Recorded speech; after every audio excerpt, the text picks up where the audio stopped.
আসসালামু আলাইকুম সুপ্রিয় দর্শক শ্রোতা, আমরা আছি কুড়িগ্রাম জেলার ভুরুঙ্গামারী থানার তিলাই ইউনিয়নের 7 নম্বর ওয়ার্ডে ধামেরহাট থেকে কুটিবাড়ি যাওয়ার যে রাস্তাটা, সেই রাস্তাতে আছি। আপনাদেরকে যদি দেখানোর চেষ্টা করি, এখানকার মানুষ এতটা বুদ্ধিমত্তা, হ্যাঁ, এতটা বুদ্ধি, যারা কিনা রাস্তার পাশেও, আমি যদি আপনাদের দেখানোর চেষ্টা করি, কোনো জায়গা ফাঁকা রাখে না, রাস্তার পাশে কলা গাছ লাগিয়েছে।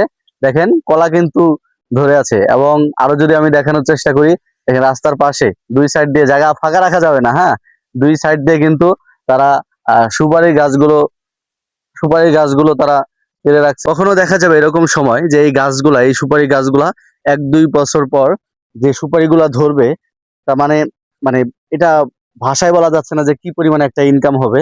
এবং এই যে কলা গাছগুলো ধরে রাখছে, আপনাদেরকে দেখালাম যে কি পরিমাণ কলাগুলো ধরছে। এবং দুই পাশে যদি আমি দেখানোর চেষ্টা করি, দুই পাশে কিন্তু ধানের গাছ আছে। এবং এই রাস্তা দিয়ে বিকেল হলেই আমরা কিন্তু এসে আড্ডা দেই এবং মনোরম একটা পরিবেশ আপনাদেরকে দেখানোর চেষ্টা করি।